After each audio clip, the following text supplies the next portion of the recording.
Well, I want to talk about the summer of 1950. And I kind of got this idea earlier or later last year. This is January 2014. Glenda and I went up to take a class about recording the past, passing on your experiences to children and grandchildren. And for some reason, we did a meditation there, and I zeroed in on, well, first of all, to try and record your past. There's just so much of it. It seems hopeless. But I started thinking about the summer of 1950 was really kind of a big deal. I could have gone one way or another. Of course, we hit those Y's all the time. But I was a senior in high school, and obviously by summer I had graduated. And it's funny, I can't remember anything about graduation. It must have been in the auditorium of Grant High School. And I was class president, so I must have given a speech. I'd really be interested in what words of wisdom I had to say back there. I think I was sort of a lousy person in that I was just so into myself and not paying a lot of attention of what was around me. When I was a sophomore, that fall term, my mother died. She had been sick, maybe a whole year, and it certainly at the end, you knew this was coming on. And I don't remember too much about that occasion. Aunts from Aunt Lillian and Aunt Esther came down, of course, and there was a funeral and all. But my father, I forget how we were working this, but he, for some reason, I think, decided that if he could marry somebody, that would take care of the housekeeping and the food and me and so forth. I'm not sure when that happened, but at some point, he did bring home a lady. I don't know how he got in touch with her and her daughter, and it was just a nightmare experience for me. So that didn't work out, solving our problem. What my father ended up doing shortly after that was hiring a lady who was going to cook and wash and take care, clean and so forth. And her husband he was working, Clements were their names. I don't remember her or his name right now, but they would eat dinner with us, breakfast or lunch, as I recall, in our little kitchen nook. But she was, both of them had very nice attitudes. I think they bothered my father. He seemed to be a little grumpy sometimes. You know, it's just having somebody else in the house or something like that. But I could talk more about that. But at any rate, as soon as I graduated, my dad let those people go. And we were both happy that they were gone and we could take care of ourselves. I remember the night before my dad had his stroke, we were I was washing and he was, washing dishes, he was drying, and he was putting the silverware or dishes or something in really wrong cupboards. And it, occurred to me later, that was really strange. And that must have been that his stroke was coming on. Also, This was, let's say the 20th of June. It was, I'm sure, still June, early July. So I had been working at a drive-in theater. Maybe I had a day job too, I'm not sure.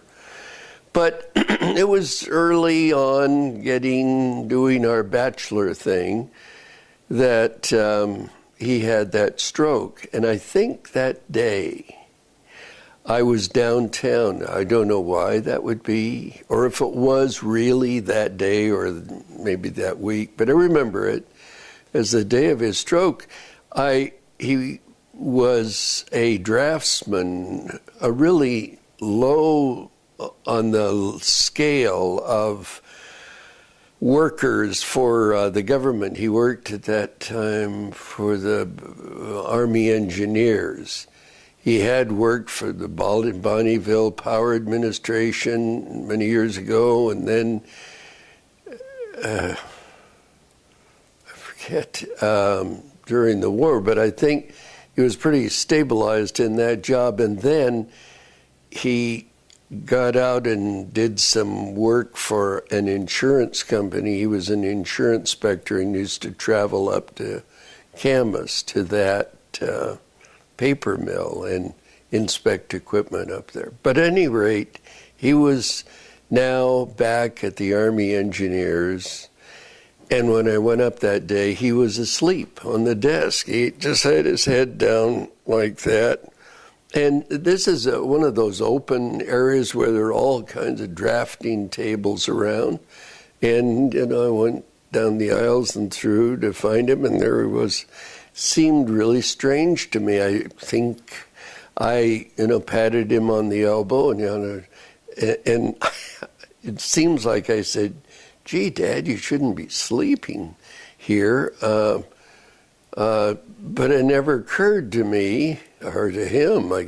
Well, actually, it had occurred to him. I think he thought something was going on. He had seen a doctor that day or the day before or something like that. He had high blood pressure, so he must have had some inclinations of something different. But at any rate, he was we were washing up the dishes. He was putting them away in different cupboards. I went off to work. I didn't get off till about midnight and came home, and he was laying on the bed, but the covers weren't on him. It's like he had tried to get out or had been out of bed and came back and was laying there awake and kind of maybe trying to call for help or acknowledging that I was there. And I went immediately over to our neighbors, oh, help me now, dear brain. Who was our neighbor's name? They were there a long time. And one of their daughters, they were like 28, 30-year-old. One had been married to somebody, Billings. That was the name, Billings. And yes, one I looked up later at Oregon State, the husband of one of those daughters. Well, they came over. They called an ambulance. I rode in the ambulance to Providence Hospital. And I remember those ambulance drivers trying to nail me for the cost, whatever it was. I didn't have any money. It was $50 or something. I never carried around that, but I had to just swear on a stack of Bibles that I'd come back the next day, which I did with the money. But he was diagnosed then as a stroke, and I'm going into way too much detail on this, but that was sort of the start of things really changed fast. Russ came back, and I think he was in Hawaii at the time, and helped kind of with arrangements. I don't know what kind of arrangements we were going to rent the house, and I was going to go to the list strips. They were going to rent me a room. I always thought, gee, they shouldn't rent me a room. They should give me a room. And it's that kind of feeling of entitlement or something that I had that I don't look back fondly as to my attitude about things. It's sort of like I had a chip on my shoulder, and maybe it was justified in a slight way. I don't think it was justified in any way, but and I was going to go to school when my dad got out of the hospital. He was discharged to the Veterans Hospital, which was on the West Hills of Portland. And I remember sitting with whatever you call the lady who deals with families and arrangements and so forth, and said, well, your father had a disability thing that paid $50 a month, and we'll make sure that, I don't know, I didn't think the Veterans Hospital charged anything, but at any rate, I'd get that $50 that would get me through a year of school. And then after that, I get all of this pretty mixed up and who said what to whom, but after a year, he was moved to the county hospital, and I think at that time, then he wasn't eligible to get the $50, or it had to go into the county fund. I wouldn't have the chance of that, but I think back to that lady. She was looking out for me, and the Veterans Hospital would take care of this, and I would be able to cover at least a year of college and so forth. Well, college never was anything promised by my dad. He said, whenever we talked about college, he would say, I paid my way through college. He went to University of California in electrical engineering. He said, so you can pay your way for getting through college. He felt no sense of responsibility like people do nowadays, building up these college funds to have money for their children to go to college. Well, it's so much different than going to. I don't even know what I paid the first quarter where I went to a junior college. It was called Vanport College. But when I went to Oregon State, it was like $30 a term.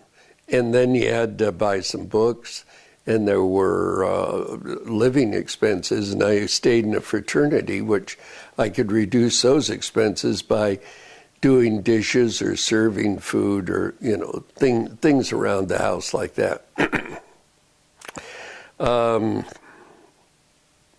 at any rate, we were at the Veterans Hospital, and I would get up and see my dad, maybe once a week. I don't even remember how it seemed like, in a way, it wasn't frequent enough, but he was paralyzed on his, I believe, left side, and so his speech was not good, and they worked with him in therapy, and it did get a little bit better.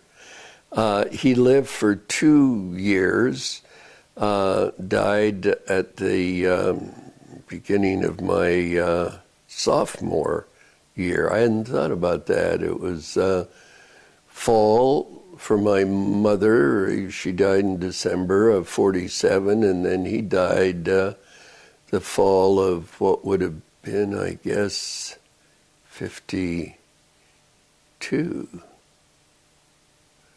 47 to 52. Whatever, he couldn't speak very well, didn't have any, but it was really nice how they worked with him on learning to grasp and speech therapy. He always had a good attitude. I never saw him complain or heard him complain or anything like that.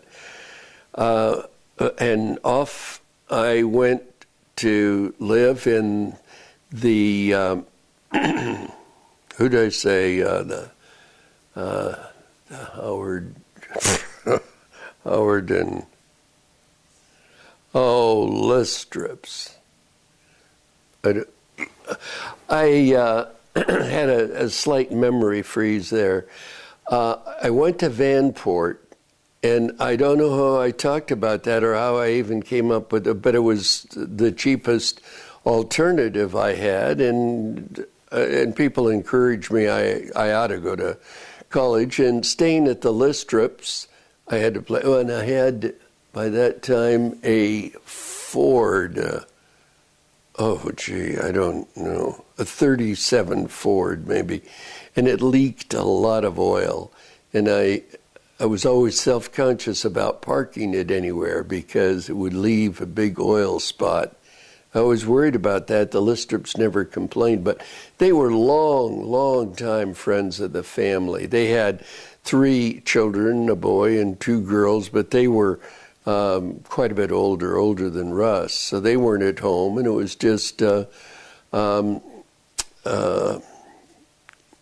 Listrips. Now, Mary Listrip, she was really a very sweet and caring person.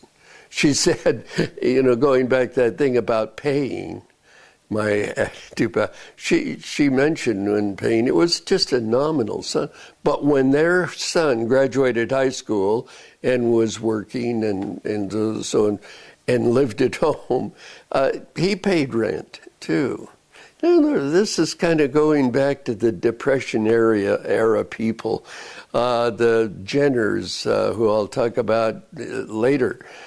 Friends of Glenda's, if they visited us from Vancouver and made a Vancouver, Washington, over in Portland, and made a phone call, they'd want to leave 25 cents or something. I mean, these people that Glenda and I grew up with were really very conscious of money, and they weren't tightwads. They were just really very respectful for the costs of things, and that people pay their share, and you divided things up, and if you used something, you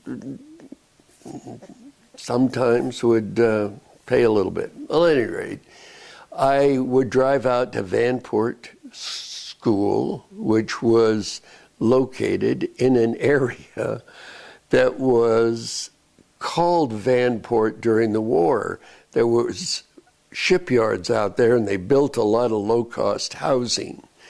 And afterwards, well, in the 1947 Vanport flood, a lot of it was destroyed.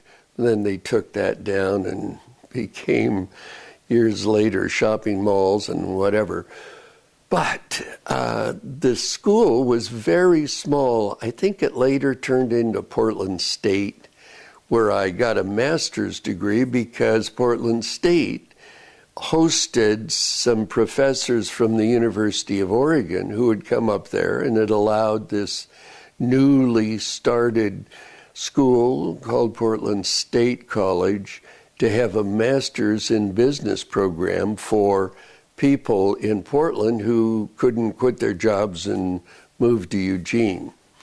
But that's another phase. I don't know why I went to Vanport other than I think Jack Olson, a neighborhood friend, was going there, and he was also talking about joining the reserves because the Korean War had just started. What to do about that? Well, at Christmas vacation, I saw an old high school friend who has been a friend for life, practically. Harry McLaughlin came back from Oregon State College and said, "Fillinger, you're coming down to Oregon State with me, because if you don't, you're going to get drafted and you're going to go to Korea and get killed. Well, that was pretty good logic for me to consider that. But I said, but I can't afford to go to Oregon State College and pay all of those huge, and will you live with me in the fraternity? Well, I don't know anything about the fraternity. They may not want me. It's still going to cost a way lot more than what I'm doing. Just leave it to me. I don't know that he said that, but he wouldn't hear of anything else. And the McLaughlins had been very, very good friends. Pretty passive up to that time, but later in my life, very active. In fact, Helen McLaughlin came down here and for 25 years was kind of our ersatz mother or ersatz grandmother for our kids. But I'm getting ahead of my story. Harry saved my life, and I went down to Oregon State College. I had, as a senior in high school, gone down a couple weekends to the University of Oregon. I don't know why I was headed that way or interested in that, but that was kind of a social school, whereas Oregon State was an agricultural school, an engineering school, and blah, blah, blah. Areas that I wasn't quite as interested in. But the summer of 1950 was a really crucial time where I lost the support of my father. Russell was off. I didn't have support from him because of distance, and he was married and had, at least 2 children by that time. And that reminds me, Christmas of that year, no, he had changed jobs somewhere and was now down at the Oregon coast in a place called Warrington, Oregon. And he was working for our Philco, somebody like that, on these radar stations they had up and down the coast as early warning, not as traffic control, but as early warning to let us know if Russian missiles or Russian airplanes were coming in. You have no idea. This is the start of the Cold War, and we were at war in Korea, although we didn't want to call it a war. So there was tension, and people were worrying about the atomic bomb. We had it, and soon the Russians had it, and they had those famous drills in schools of duck and cover. In case there was an air raid warning, they'd duck under the desk and then cover their heads, as though that would protect them from an atomic blast. But I digress. I went down to Warrington, Oregon that first Christmas because I had nowhere to go, and Russ was there, and Russ always looked out for me when he could or when he was around, and he gave me his 1939 Buick Coupe. That was so generous, and my Ford, 37 Ford or whatever it was, maybe it was 34, it couldn't have been that, was leaking oil, and that's a story I'll tell you sometime about senior year going to the coast with that. It would use about as much oil as gas, but you had to buy the oil. I could steal the gas. I'm sorry. I'm admitting something now perhaps you've never even heard of, but would siphon gas, get up early in the morning and go up and down the street looking for a gas tank that we could open. And, I am so lucky that I wasn't thrown in jail at a very early age and had started the life of crime. But at any rate, back to Russell, he was in Warrington. He told me some sad news that Christmas that Sporty, our dog, had died. And come to find out how he had died is that he was shot by Russell with my .22. I had a .22 rifle in those days because I was a member of the REA, and they had a shooting range just a few blocks away from where we lived on 2224 Northeast 51st in Portland. But when the house was kind of broken apart, I couldn't take the dog, and I couldn't take the gun, and a bunch of other things. And Sporty went down there, and he started breaking into other yards or chicken yards, or it was a chicken coop, and he would eat the eggs, and it made the neighbor very, very angry. And Sporty was pretty old by that time. He was a sheepdog, and probably very similar to an Australian, what do they call those sheepdogs that are very, very smart and make very good companions. Well, that was Sporty. But Sporty picked up bad habits and had to, it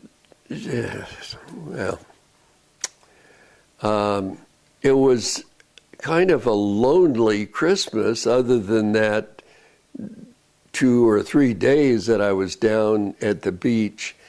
And there was another Christmas that I was alone, and I remember sleeping in the back of that Buick when I made a trip to Orcas Island. I think that was the next Christmas. But that is not part of the summer of 1950 when my life changed a great deal.